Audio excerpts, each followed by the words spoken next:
Olá a todos. Bom dia para quem é de bom dia, boa tarde para quem é de boa tarde, boa noite para quem é de boa noite. Estamos aqui hoje para dar algumas orientações para vocês a respeito da leitura do Aristóteles. Vocês entregaram o trabalho sobre a poética, né?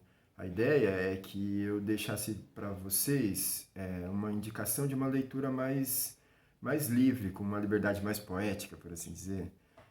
Por isso, a princípio, eu não tinha publicado um comentário a respeito da poética, para que vocês tivessem um primeiro contato mais a caráter de vocês próprios, né, com esse texto. Agora, eu gostaria de simplesmente apontar algumas considerações que eu relevo como importante para pensar a história da filosofia política a partir da tragédia. Isso é uma leitura meio X, assim, meio lado B da filosofia, mas é uma leitura possível e que, sobretudo, alguns filósofos modernos parecem ter se utilizado desse tipo de interpretação para fazer uma crítica ao Aristóteles que purificasse ele, ao invés de rejeitá-lo totalmente. Tá? Um desses caras é o Francis Bacon e o próprio Thomas Hobbes. Mas então pensemos naquela consideração que o Aristóteles faz a respeito da poética, lá no livro da Poética. A gente percebe ali que ele quer fazer uma diferença entre a comédia, entre a epopeia e a tragédia, e especificar a tragédia como um modelo exemplar de arte poética. Então ele diz que a comédia é um tipo de imitação de ações inferiores, de ridículas, por assim dizer, né, mais ligada ao entretenimento puro e simples. A epopeia é, sim, um tipo de imitação de ações superiores, tal como a história dos heróis ou dos deuses, porém ela é muito extensa, ela é cansativa, ela é muito exortativa e acaba perdendo o fio da meada, por assim dizer. A tragédia, por sua vez, ela seria uma imitação como as outras, porém ela teria essa especificidade de, por assim dizer, reduzir, sintetizar o épico ou a epopeia. Então pensa, a tragédia é uma espécie de atualização do mito ancestral. Ela sintetiza o mito ancestral, recorta ele com uma objetividade mais precisa.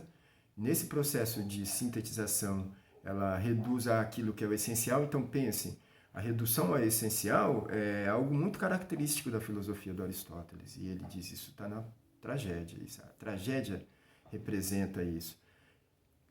E com uma finalidade muito específica. A tragédia faria esse processo de redução ao essencial, com a finalidade do reconhecimento. Então, qual é essa ideia de reconhecimento que é fundamental para a filosofia do Aristóteles, particularmente para a poética, mas também vai ser para a política? A ideia de reconhecimento é uma espécie, é um modo, por assim dizer, de conhecer de novo. Então, pensem, quando se atualiza algo ancestral, muitas vezes a gente desconhece, eu nunca nem ouviu falar daquelas histórias, mas a gente reconhece aquilo como algo propriamente nosso, como algo da nossa cultura, por exemplo. Então não é algo estranho, algo avesso. Então, fazer isso na arte é uma espécie de atualização, de racionalização, uma atualização racional. Por que racional? Porque rola nesse processo de redução uma síntese. A gente racionaliza uma coisa quando a gente reduz ela. E reduz ao que? Ao essencial. Então Aristóteles diz assim, a tragédia é aquilo que pega a tradição e reduz ela ao essencial de uma maneira objetiva e que possa, através, sobretudo, da representação teatral, inserindo música e outras tantas artes cênicas, propriamente ditas, para prender a atenção do público. E o público se reconhece naquela história, muitas vezes nem conhecida por ele, algo da cultura dele. Então percebam como isso tem um caráter fundamental para pensar a política no Aristóteles. Por quê? Porque a política precisa do reconhecimento. Se não há reconhecimento comum das leis, as leis não têm legitimidade. Começa por aí. Mas, pensando já na perspectiva dos modernos, como é que os modernos vão entender isso? Eles vão entender assim, ó, a tragédia ela é uma teoria da ação. O Aristóteles diz, a tragédia é uma ação completa com uma certa limitação, delimitada, reduzida. Né? Então ela imita os antigos de maneira essencial, reduzida, racional. Ele diz, então, mas é uma imitação de ação. Então, tudo aquilo que diz respeito à ação é prático. E a filosofia política é prática. Então, mais do que a metafísica, imagina, a metafísica é pura teoria, ela é pura abstração, ela não é prática, ela é formal, teórica. Então, embora a metafísica possa estabelecer ou fornecer princípios para se pensar as questões políticas, a, a, a tragédia seria mais interessante por quê? Porque ela diz respeito propriamente à ação. Então, ação e prática tem tudo a ver com política. É por isso que vai ser importante para Aristóteles pensar a tragédia como uma ciência da ação, por assim dizer, que envolve tanto conhecimento, ou um reconhecimento, quanto prática. E é isso que vai configurar o conceito de teoria da representação no Aristóteles. Então, pense, os modernos vão tentar inaugurar um tipo de filosofia política que é propriamente uma filosofia política da representação. A gente fala que a política representativa começa com os modernos. Então, essa coisa da representação tem tudo a ver com uma ancestralidade trágica. Poderíamos dizer que a filosofia política moderna é trágica. Por quê? Porque ela resgata algo elementar da filosofia poética do Aristóteles, e particularmente da tragédia. Tá? A gente vai ver, por exemplo, no livro da Poética, o Aristóteles se utilizando de muitos poetas clássicos, particularmente do Hesíodo e do Homero, para, por assim dizer, legitimar o seu argumento político, quando ele vai falar a respeito da hierarquia natural da polis. Bom, então isso pensando a partir das questões que vocês já fizeram por conta própria e dos comentários que eu fiz posteriormente a respeito da Poética do Aristóteles. E depois disso eu propus duas questões para vocês pensarem a respeito durante o processo de leitura da política do Aristóteles. E as questões dizem respeito à relação entre a natureza e a política no Aristóteles e a relação entre a política e a racionalidade. Vou fazer alguns destaques aqui nos textos para vocês acompanharem um pouco essas questões que vai ser importante, sobretudo, para os filósofos modernos que a gente vai ver posteriormente. Beleza? Então tá. Vocês devem ter recebido o texto ou achado o texto aí da poética, da política, deixa a poética para os poetas e vamos aos políticos agora. O primeiro contato que vocês devem ter tido com o texto, há muitas traduções, tá? E isso é uma questão bastante particular das obras do Aristóteles como um todo.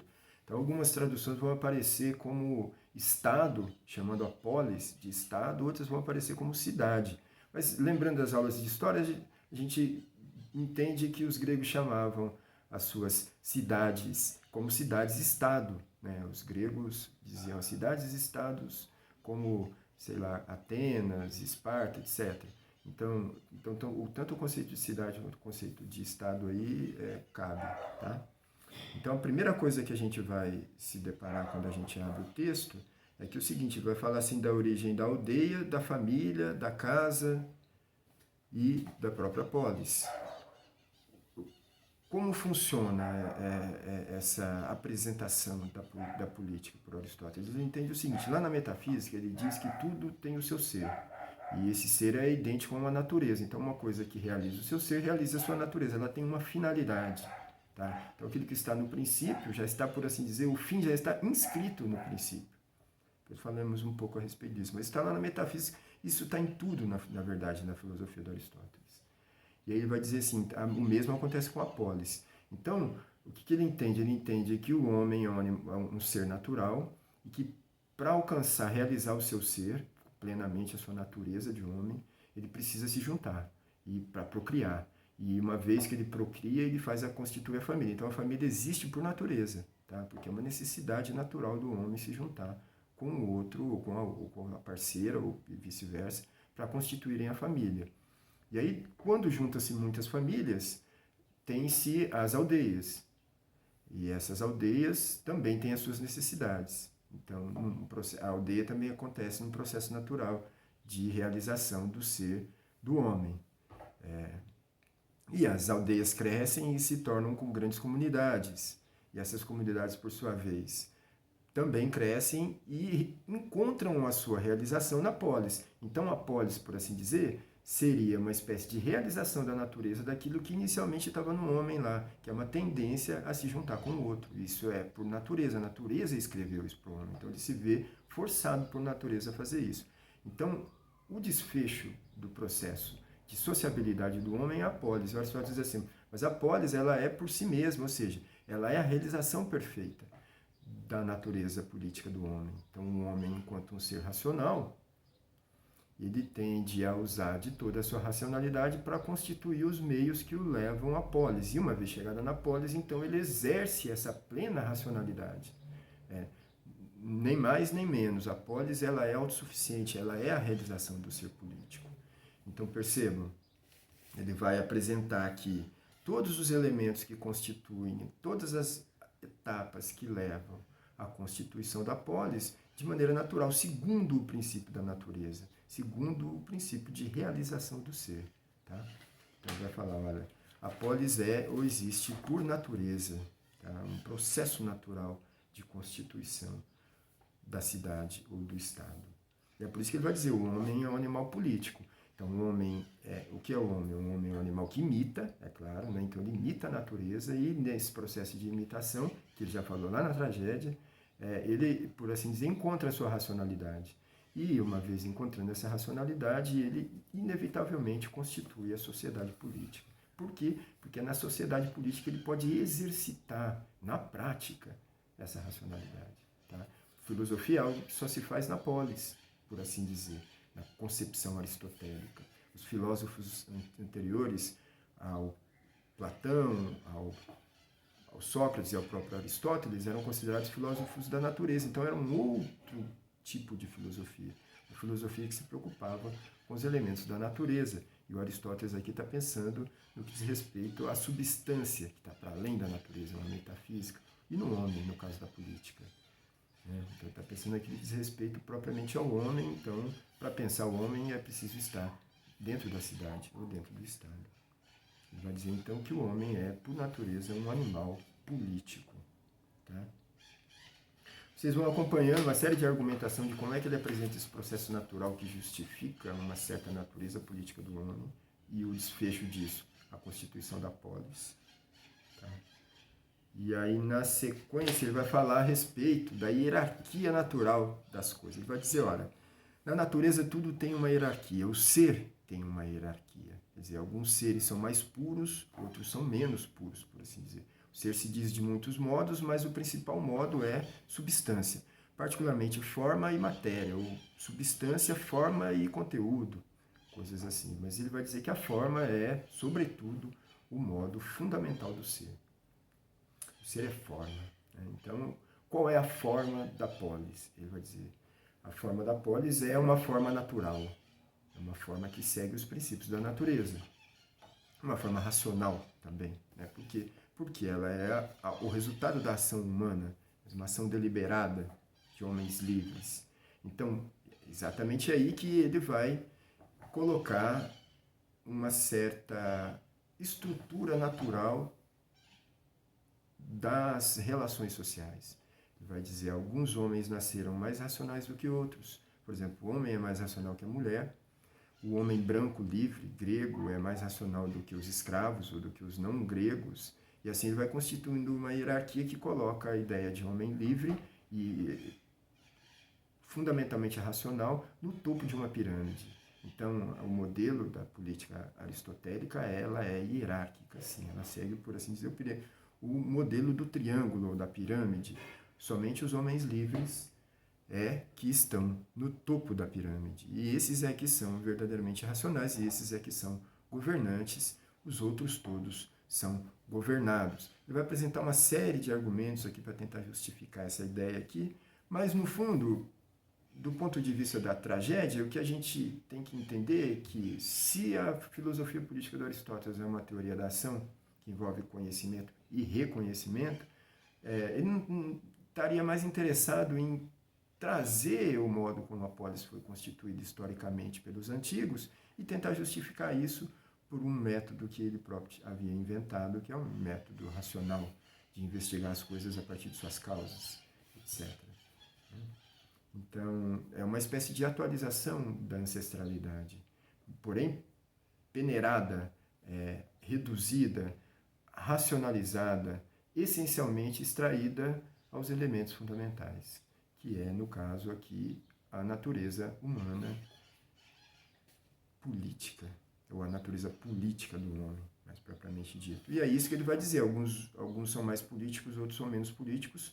Por quê? Porque é proporcional à racionalidade. Uns são mais racionais que outros, e por isso aqueles mais racionais têm mais liberdade, porque a razão seria idêntica à liberdade. Aqueles que agem com mais liberdade podem governar os outros. Tá? Ele vai apresentar um monte de argumentos aqui a respeito de uma justificativa sobre isso, mas no fundo é uma atualização daquilo que já existia, de certo modo. Um resgate do passado e atualizado a partir de um método que ele considera racional. Tá? Ele vai falar também a respeito de como isso, e um exemplo de como a política de Aristóteles é uma espécie de resgate, é quando ele cita os dois poetas, o Hesíodo e o Homero. Ele vai falar, no caso do Hesíodo, bem dizia o Hesíodo, né? Primeiro a casa, depois a mulher, o escravo e o boi para o arado. Olha só como ele já cita um momento do pensamento do Hesíodo em que o Hesíodo apresenta uma hierarquia natural, ou estrutural, ou cultural, poderíamos dizer, ou ancestral, né, da tradição grega. Então, já cita o poeta, atualizando ele de uma maneira muito sintética, inclusive, muito reduzida ao essencial, que é a ideia de hierarquia natural.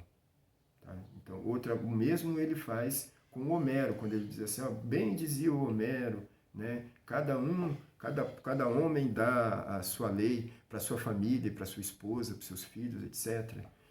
Para, de certo modo, justificar, dentro do ponto de vista da tradição, essa hierarquia natural da polis, de que os escravos tinham o seu lugar inferior, a mulher tinha o seu lugar inferior, e que somente os homens livres e racionais, chamados pais de família, proprietários, etc., é que poderiam governar e ocupar o processo de deliberação política, né? Os lugares de deliberação política. Pensa nessa ideia de que a filosofia do Aristóteles é uma filosofia do lugar. Então, quem é que pode ocupar o lugar do governante, lá no topo? Somente os homens livres, proprietários, pais de família, etc. Então, é uma hierarquia congênita ao modelo da política grega.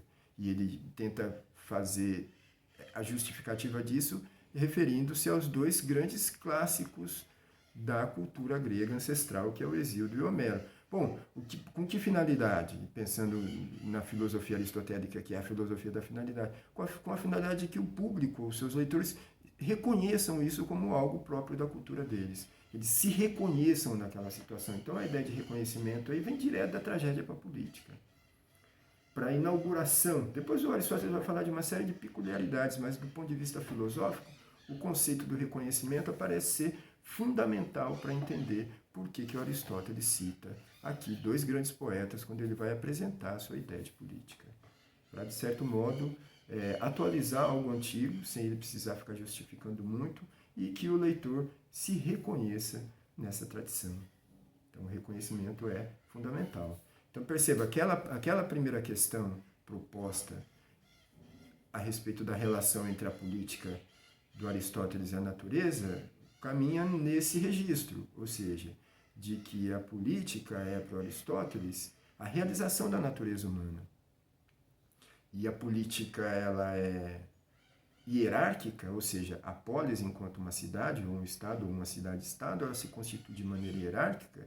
Por quê? Porque ela, de certo modo, imita ou reproduz aquilo que existe na própria natureza, inclusive no ser. O que? Uma hierarquia. E quem é que disse isso? Os poetas já diziam, os filósofos antigos já diziam, e o próprio Aristóteles. O Platão, inclusive, um mundo superior com um mundo inferior. Então, não há uma hierarquia. Ele diz, na polis isso se expressa de maneira concreta. Tá? Então, essa relação entre a política e a natureza é de que a polis é a realização, a completude da natureza do homem. Tá?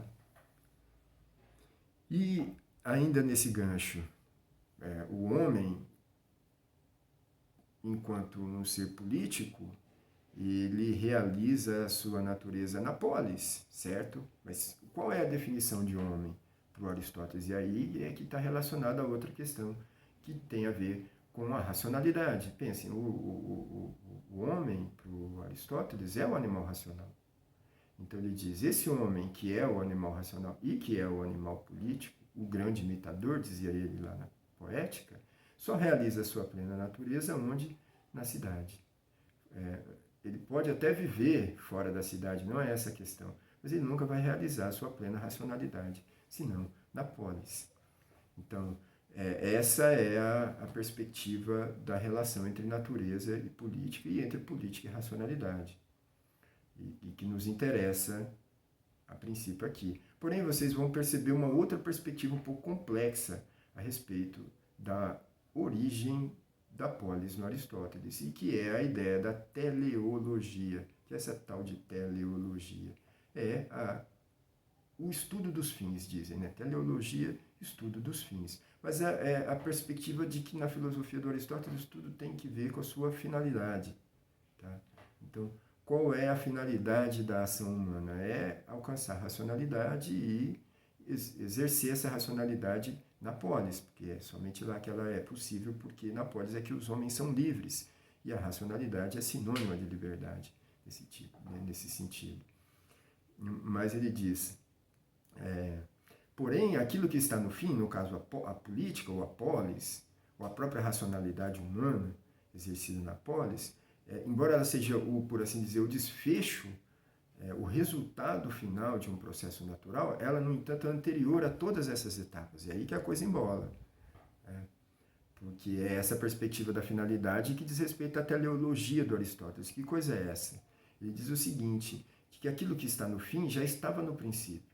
Um exemplo, uma ilustração simples e básica pensemos, por exemplo, numa árvore, sei lá, uma árvore frutífera, um abacate, um abacateiro, uma manga, uma mangueira. Pensemos no abacateiro, por exemplo. A gente pega uma semente de abacate, ou um abacate, lá dentro tem uma semente. A gente planta essa semente vai germinar, vai crescer, vai se transformar numa árvore, vai dar flor, vai dar fruto, e esse fruto é um outro abacate. Então, aquilo que estava no princípio está no fim, ele diz. E é assim que se realiza esse processo natural de que as coisas já estão, por assim dizer, prescritas. Então, o homem já nasceu um ser político. Ele, enquanto racional, já é um ser político. Então, ele já nasce ser político e no processo de realização dessa sua natureza é que ele constitui a polis. Então, aquilo que estava no fim, na verdade, já estava lá no princípio. Então, essa relação imbricada, né, ambivalente, que conflui no homem em um princípio e um fim político. Isso configura a ideia geral da política aristotélica. Ele vai falar depois questões bastante particulares a respeito da justiça, ele vai focar bastante na questão da justiça, sobretudo num debate direto com a tradição platônica, né, de quem ele é crítico, embora, né, seja um platônico, de certo modo, mas ele é crítico dessa tradição platônica. Vai falar da justiça, vai falar de uma série de outras questões relacionadas à peculiaridade da vida na polis, como economia e etc. Porém, nos interessa aqui essa concepção inicial, mais geral, mais filosófica, propriamente dito, da ideia de política e de polis na filosofia do Aristóteles, tá? De que a polis ela é uma espécie de realização da natureza humana e que, enquanto tal, ela é uma expressão da racionalidade humana, onde o homem pode exercer de fato a sua liberdade e a sua racionalidade. Isso tem a ver com uma teoria da representação, segundo os modernos, a gente vai ver isso um pouco mais adiante, porque diz respeito à ação. Então, a ação é uma coisa que, a princípio, e segundo o próprio Aristóteles, é algo que vem do teatro. Ela tem a ver com o reconhecimento. Por quê? Porque sem reconhecimento desses princípios, dessas regras comuns, não tem legitimidade civil, não tem obediência. Então é preciso que haja reconhecimento, ainda que não seja propriamente um conhecimento, né, mas que a gente reconheça, por exemplo, uma lei como válida ou como ancestral que seja, mas é preciso reconhecimento. E todos esses elementos que dizem respeito à ação, à prática, ao reconhecimento e à atualização da ancestralidade tem que ver com a tragédia, segundo Aristóteles. Seria o modelo mais interessante, porque ela envolve teoria e prática. e ela é propriamente uma arte da ação, certo? E é isso que vai configurar a ideia de representação política para os modernos. A gente vai ver como Hobbes, particularmente dois grandes filósofos modernos contratualistas, o Hobbes e o Rousseau, tá? Para não falar do Francis Bacon, tá? Que cai numa outra linha do pensamento moderno que a gente vai tratar em outro curso, tá bom? Mas o próprio Maquiavel, que também a gente não vai tratar aqui de maneira detida, num outro curso, mas o Maquiavel é um autor da comédia, embora essa relação entre comédia e tragédia seja um pouco tênue, né, confusa um pouco no Maquiavel, parece ser uma interpretação direta dessa perspectiva poética da filosofia do Aristóteles atualizada na modernidade. Então, tudo isso configura aquilo que a gente poderíamos dizer de uma teoria representativa da política moderna. Então, a política moderna ela é representativa por quê? Porque, de certo modo, ela critica a tradição aristotélica, aquela tradição medieval, da apropriação da igreja dos princípios da filosofia do Aristóteles, resgatando a poética. Então, é um modo de criticar Aristóteles sem necessariamente jogar, por assim dizer, a criança com água da banheira e tudo fora. Quer dizer, eles reinterpretam Aristóteles trazendo a poética como algo importante para se pensar, no nosso caso aqui, a política, com esses elementos todos que a gente apontou, que diz respeito ao reconhecimento, à ação, à imitação e à representação, para criar-se uma filosofia moderna que se estendesse tanto para o campo da ciência quanto para o campo da política, para não falar da metafísica. Mas fiquemos aqui. A gente vai ver, por exemplo, como autores modelos do contratualismo moderno, que são Hobbes e Rousseau, têm uma filosofia fundamentada em princípios diretamente retirados do teatro. Tá? Isso vai influenciar fortemente também os romanos, para quem estuda latim e vê as coisas do Cícero e vê a tradição das leis e do direito romano, vê o quanto isso tem uma forte influência do teatro e particularmente da tragédia do Aristóteles. Por quê? Porque a tragédia tem essa característica fundamental que é a síntese. E a síntese vai caracterizar toda a filosofia moderna, posterior ao Aristóteles, toda a filosofia aristotélica, posterior ao Aristóteles, moderna e, por que não, também contemporânea. Ainda vivemos no momento da síntese. A síntese parece que é hegemônica, ela tende a se sintetizar cada vez mais. Mas, enfim, fiquemos por aqui, guardemos essas perspectivas a respeito da tragédia e da poética no Aristóteles em relação à política, tá? Esses elementos característicos da política em relação à natureza e em relação à racionalidade, que isso vai ser muito interessante para a gente pensar e ver nos textos dos modernos como é que eles reinterpretam isso e também, ao mesmo tempo, criticam isso a fim de criar uma filosofia propriamente deles. Ok? Então a gente se vê nas próximas aulas a respeito do contratualismo moderno. Abraço, até!